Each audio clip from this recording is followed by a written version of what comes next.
नमस्कार दोस्तों, आपने भारतीय जुमला पार्टी सुनी होगी। आपने भारतीय यानी भ्रष्टाचार जनता पार्टी सुनी होगी। आपने व्यभिचारी जनता पार्टी सुनी होगी।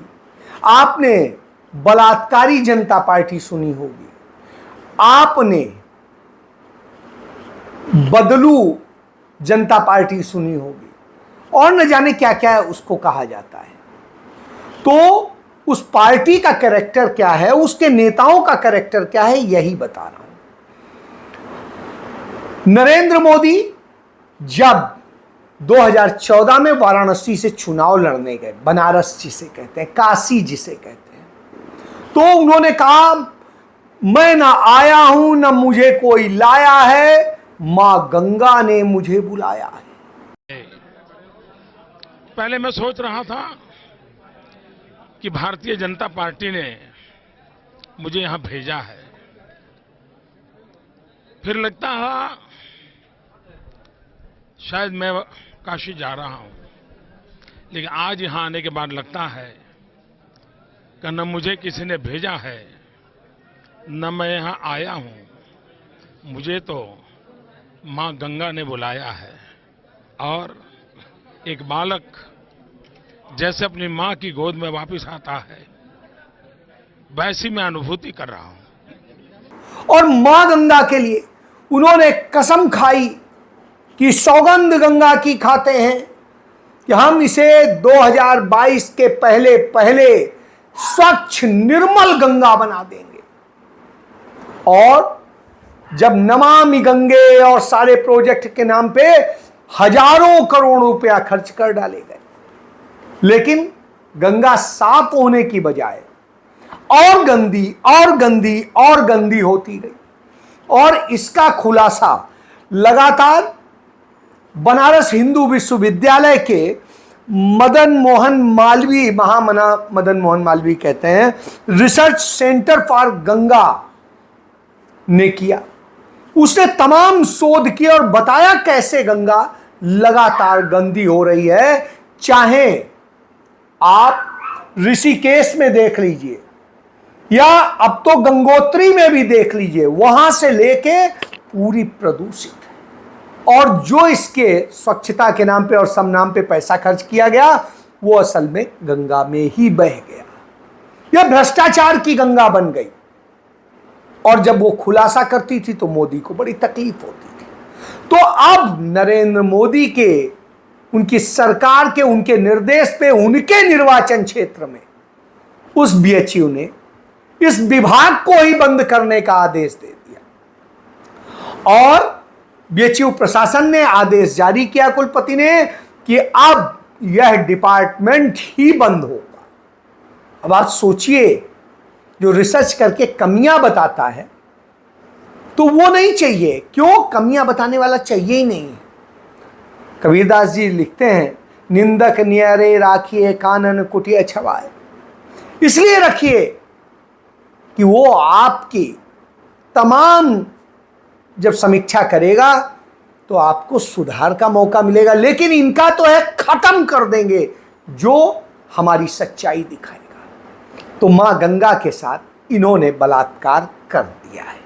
इसीलिए ये बलात्कारी जनता पार्टी भी है। और दूसरा आप देखिए, ये परिवारवाद परिवारवाद परिवारवाद बहुत बोलते हैं। हमने अभी देखा बीसीसीआई में अमित शाह का लौंडा लगातार लंबे समय से बीसीसीआई का सेक्रेटरी बना हुआ है। अब इस पर न सुप्रीम कोर्ट बोलता है न कुछ बोलता है। उसके लिए नियम कानून सब बदल दिए जाते हैं, क्योंकि बीसीसीआई के पास बड़ा पैसा है और वो पैसे की लूटने का काम।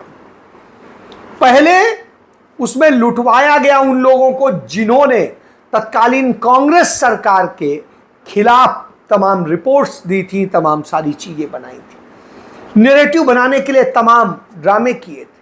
और बाद में उन्होंने माफी मांगी कोर्ट में कि नहीं, ऐसा था नहीं, हमने तो बस कह दिया।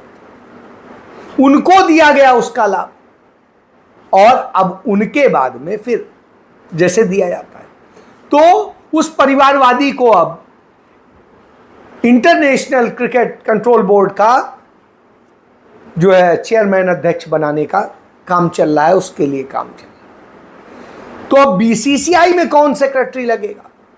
तो बीसीसीआई में जो नरेंद्र मोदी के प्रिय अरुण जेटली हैं, सुषमा स्वराज की बेटी को एडजस्ट कर दिया सांसद बना के, और अब अरुण जेटली के बेटे को, रोहन जेटली को बीसीसीआई का सेक्रेटरी बनाने का पूरा काम शुरू हो गया है। तो वह काम चल रहा है। ये वही अरुण जेटली हैं जिन्होंने नरेंद्र मोदी को प्रधानमंत्री पद का कैंडिडेट बनाए जाने के लिए नाम प्रपोज किया था और हर बार उन्हें बचाया था, और उनके लिए सुप्रीम कोर्ट मैनेज करते थे, वही नाम मिल रहा है। तो यह परिवारवाद है यहाँ पर, जो भ्रष्टाचार से भी जुड़ा हुआ है, नफरत से भी जुड़ा हुआ है और बहुत चीज़ों से। तो यह भी एक सकते हैं। चलिए, ये है तीसरा। आप देखिए, नफरत और दूसरी चीजें बोने का काम। मध्य प्रदेश में भारतीय जनता पार्टी के मुख्यमंत्री मोहन यादव है। मोहन कहता है एक कार्यक्रम के दौरान, यदि भारत में रहना है तो जय श्री राम जय श्री कृष्ण कहना होगा, और यहां का खाते हैं वहां का बजाते हैं, नहीं चलेगा। कौन यहां का खाता है वहां का बजाता है? यह काम तो आप करते हैं, आपके प्रधानमंत्री करते हैं, आपके लोग करते हैं। यहां का व्यक्ति हर किसी को प्यार करता है, हर किसी को मानता है। यहां मुस्लिम भी, यदि आप मुगलों की बात करें तो मुगल बादशाह अकबर की पत्नी जोधाबाई, जो पत्नियों में भी सबसे ऊपर थी, प्रधान पत्नी थी, वो जोधाबाई घर में ही, मुगल बादशाह के घर में ही कृष्ण की पूजा करती थी। तो कभी भी किसी ने नहीं मना किया। यहां मुस्लिम्स भी बधाई देते हैं, हिंदू धर्म के त्योहारों पे हिंदू बधाई देते हैं, मुस्लिम के त्योहारों पर, ईसाइयों के त्योहारों पर, और ईसाई उन पर देते हैं। यह क्रम आज से नहीं चल रहा है। सिखों के उस पर देते हैं, पारसियों पे देते हैं, तो बौद्ध पे देते हैं, जैन पे देते हैं। एक दूसरे को बधाई देने और प्यार का ये देश रहा है, मोहब्बत का देश है। और कृष्ण तो वैसे भी मोहब्बत के माने जाते हैं। कृष्ण के प्रेम के किस्से सब जगह मशहूर है, और ये मोहन नाम है इसका, यादव भी है, और नफरत फैलाने का काम करता है। और नफरत के लिए हमने अभी हाल ही में देखा, शहजाद अली साहब के यहाँ इसने जिस तरह उनका घर ढहाया और सब कुछ किया, किसी से छिपा नहीं है। तो ये नफरत वाला है। उधर उत्तर प्रदेश का मुख्यमंत्री जो भगवा पहनता है और सारे ड्रामे करता है, और उसके बाद में भगवा पहन के नफरत के खेल करता है। ये जिस संप्रदाय से आता है, उस गोरखनाथ संप्रदाय ने सबको जोड़ने और मोहब्बत के उसको किया था, उसके नाम पर गुरु गोरखनाथ ने शुरू किया था। लेकिन इसने इसे कट्टर, क्रूर, आतंकी हिंदुत्व बना दिया है। और अब क्या कहता है? बटोगे तो कटोगे, बटेंगे तो कटेंगे।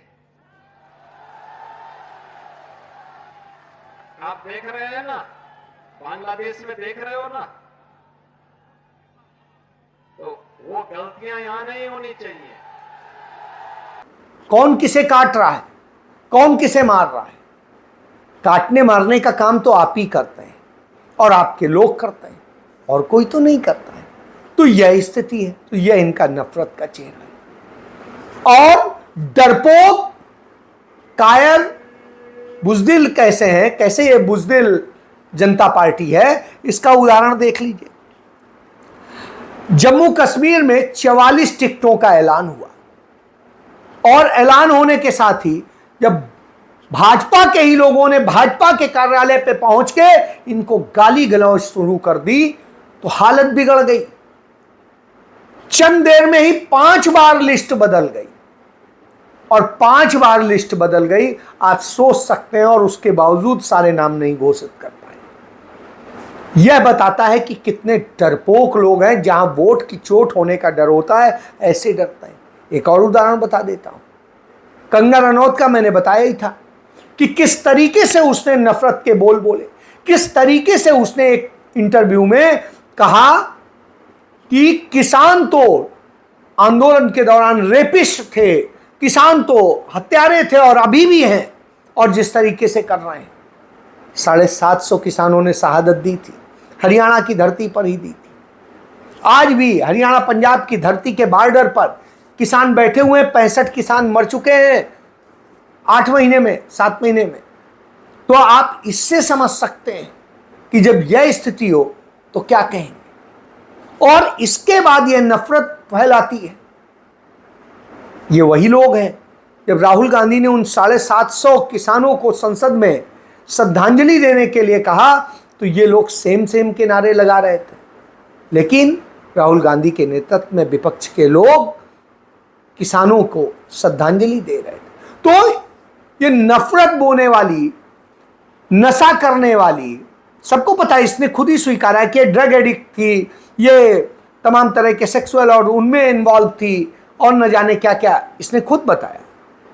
तो ऐसी स्थिति में वो महिला अब कहती है कि वो तो रेपिस्ट हैं, वो तो हत्यारे हैं, वो तो ऐसे हैं, और पंजाब के लिए बुरा बुरा शब्द बोलती है कि बांग्लादेश बना देंगे, जाने क्या क्या बोलती है। सारी बातें बोली नहीं जा सकती। और जब यह बोलती है तो भारतीय जनता पार्टी को पता चलता है कि हरियाणा में तो किसान इस पर बड़े नाराज हो गए, इससे बड़ा नुकसान हो जाएगा, तो तुरंत पलटी मारते हैं और तुरंत एक प्रेस रिलीज जारी करके कहते हैं कि नहीं, ये उनके बयान है, ये पार्टी के बयान नहीं है, ये इसके। अरे भाई, नहीं है तो उसने यदि पार्टी नीति के खिलाफ, पार्टी के स्टैंड के खिलाफ बोला है, बयान दिया है, तो उस पर आपने क्या एक्शन लिया?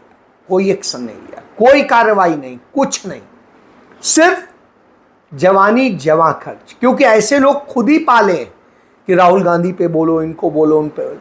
आपको याद होगा प्रज्ञा ठाकुर ने जिस तरीके से गांधी जी के लिए कहा था, गाली दी थी और जाने क्या क्या, और गोडसे को भगवान बनाया था। मोदी ने कहा था हम दिल से माफ नहीं कर पाऊंगा, और वो सांसद बनी रही, उसे न निकाला गया न कुछ किया गया। वो आतंकी है, उसने मालेगांव ब्लास्ट किया था, उसमें उसके खिलाफ चार्जशीट है, उस पर सजा सुनानी है, लेकिन केस की सुनवाई नहीं होने दी जा रही। यह स्थिति है। और पलटी मार लोग कैसे भ्रष्टाचार का मॉडल चलाते हैं, वह भी बता दूं कि किस तरीके से।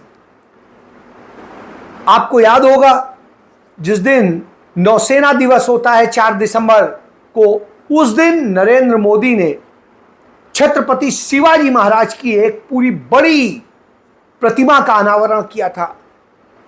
सैकड़ों करोड़ रुपए की वह प्रतिमा बनी थी, और वो बना करके उसका उद्घाटन करके आए थे। अभी आप देखिए कितने महीने हुए, 4 दिसंबर 2023 को उन्होंने उद्घाटन किया था। और आज जब हम आपसे बात कर रहे हैं तो आप सोचिए अगस्त महीने में कितने महीने हुए, 8 महीने। 8 महीने में यह हालत हो गई कि वह मूर्ति टूट के गिर गई। और मूर्ति गिर जाती है, इतनी महंगी, इतने सैकड़ों करोड़ उस पर लगे। भाई क्या बनाई थी, कैसे बनाई थी, किस चीज से बनाई थी, पता ही नहीं चलता है। तो ये इनका भ्रष्टाचार मॉडल है। नरेंद्र मोदी ने ही बुंदेलखंड एक्सप्रेसवे का उद्घाटन किया था, तीसरे दिन टूट गया था। पूर्वांचल एक्सप्रेसवे का उद्घाटन किया था, टूट गया था दूसरे दिन या तीसरे दिन। और इसी तरीके से द्वारिका एक्सप्रेसवे, जो सड़क 18 करोड़ की बननी थी, वो 250 करोड़ की बन रही थी, और उसके बाद वो टूट गई थी। और इसी तरीके से एयरपोर्ट का देख लीजिए, चाहे दिल्ली एयरपोर्ट का देख लीजिए, चाहे जोधपुर एयरपोर्ट का देख लीजिए, कहीं किसी भी एयरपोर्ट का, 3-3, 4-4 एयरपोर्ट के वो गिर जाते हैं, कई लोग मर भी जाते हैं, कई घायल होते हैं। तो यह स्थिति है। तो इस तरीके से आज ही सीतापुर में आप देखिए, पानी की टंकी लगाई थी, जलकल योजना, पता नहीं कौन सी योजना बताते हैं, और टंकी ऐसे गिर के टूट गई जैसे फूस की टंकी हो। अब आप सोचिए, ये इतना पैसा इन्हीं की सरकार की, इनके सहयोगी की सरकार है, इनके साथ मिलकर सरकार है, उसने चंद वक्त में तमाम पुल बनवाए थे। 13 पुल टूट के गिर गए बिहार में। तो आप इससे समझ सकते हैं कि किस तरीके से इनका ये भ्रष्टाचार मॉडल है। तो ये भ्रष्टाचार का इनका मॉडल है। नफरत का मॉडल इनका है, भ्रष्टाचार का मॉडल इनका है, किस तरह किसान विरोधी हैं, किस तरह दलित विरोधी हैं, वो भी बता देता हूं। एक दलित ग्राम प्रधान मध्य प्रदेश में जाती है 15 अगस्त को झंडारोहण करने, तो वहां उसे इसलिए झंडारोहण नहीं करने दिया जाता क्योंकि वो दलित है। भाजपा के लोग इस तरह से करते हैं। और फिर जब ग्राम पंचायत की बैठक होती है तो उसमें उसे कुर्सी नहीं दी जाती, उससे कहा जाता है अपनी कुर्सी अपने घर से लाओ, नहीं तो जमीन पे बैठो। अब आप सोचिए, सरकारी अफसर भी होता है, वो भी उन्हीं की बीजेपी की भाषा बोलता है। तो इस तरह इनको दलितों से नफरत है। इसीलिए राहुल गांधी जातिगत जनगणना की बात करते हैं, इसीलिए कहते हैं कि इन्हें इंसाफ तब मिलेगा जब इसकी बात होगी। तो राहुल गांधी जो कहते हैं गलत नहीं कहते हैं, ये जिस तरह के लोग हैं यही करना इनका है, और आतंकवाद में देश को झोंक देने का काम किया है। जब से नरेंद्र मोदी ने तीसरी बार शपथ ली है, 3.5 महीने के अंदर यह हालत हुई है, 3 महीने के अंदर, कि 19 आतंकी घटनाएं हो चुकी हैं। 2 दर्जन हमारे सैनिक और अर्धसैनिक बल के लोग मारे जा चुके हैं, करीब इतने ही नागरिक शहीद हो चुके हैं, और इन सब के बाद चुप्पी साधे। तो आप ये समझिए, इस तरह सिर्फ चुनाव से डरते हैं, उससे डरते हैं। तो डरपोक बहुत बड़े हैं, लेकिन दिखाएंगे 56 इंची, तो 56 इंची की हवा निकल जाती है, खट से यू टर्न ले लेते हैं। कंगना में लिया, टिकट में लिया, और चीज़ों में ले रहे हैं, तो लगातार हमने तमाम जो ये बिल लेके आए उनमें भी देखा। तो इससे समझ लीजिए, अब राहुल गांधी सामने खड़े हो जाते हैं तो इन्हें डर लगने लगता है, और वही डर सामने दिखाई दे रहा है। तो अब आप इंजॉय कीजिए इस डरपोक यानी बुजदिल जनता पार्टी के उससे, क्योंकि अब जनता इन्हें सबक देने जा रही है। जय